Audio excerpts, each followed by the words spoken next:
The fifth stage in the pitch process is about having a story to tell.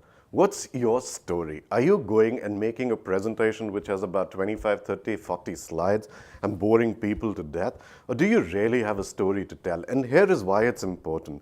Usually the people that you're pitching to aren't the only decision makers. You give them 40 slides, they attach it in a mail, circulate it to people. What does it really tell people who view those slides? Nothing. Absolutely nothing. How about narrating a story which these people that you're pitching to remember so that they in turn have a story to tell about your product when it goes outside? Stories are important. It's not just to make you come across look funny or have a point to make. It's about establishing a rapport. It's about breaking the ice. And more importantly, it's about giving something memorable to the other side so they can now go into their company and do your work for you. And stories are easy to remember. I was once taking a flight from Delhi to Chennai for a workshop, for a sales workshop that I had to do for this company. And I land in Chennai, and I'm getting out of the airport looking for the placard all over as to who's there to pick me. And suddenly my phone rings, and this logistics person from the other company is on the other line. He says, "Where are you?" I said, "I'm at the airport. I'm waiting for the car. It hasn't turned up." He says, "Oh my God, I'm at the airport to receive you myself. It can't be true. I'm in front of McDonald's."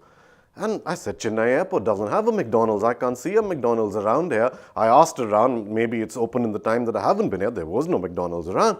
And suddenly he says, "Which airport did you say?" I said, "Chennai." He says, "But the workshop's in Hyderabad." And I was like, that's such a logistic mess up. I said, "But I'm in Chennai. The workshop's supposed to start at 9 in the morning. This is 11 o'clock at the night. Now they have to figure out a way for me to get from Chennai to Hyderabad, a big mess." Now, I'm not going to get you into the rest of the story as to how we manage the problem, but if I end this session right here, what is it that you're going to remember out of it? You're going to remember the story, how I wrongly landed in Chennai, and if you go back into your company, "Oh, I know this guy who just, instead of Hyderabad, he landed in Chennai for a workshop and now he doesn't know what to do." But the point is, you remember the story. You don't remember the opening sentence that I made at the start of this presentation, but you remember the story.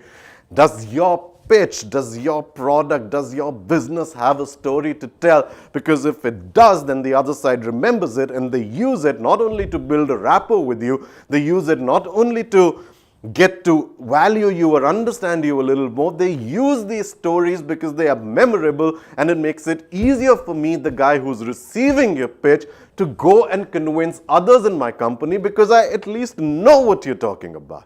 Having a great story to tell with a good narrative arc built on this big hero called your big idea and a villain called the problem, and in the end all pieces coming together to create a masterpiece of a solution.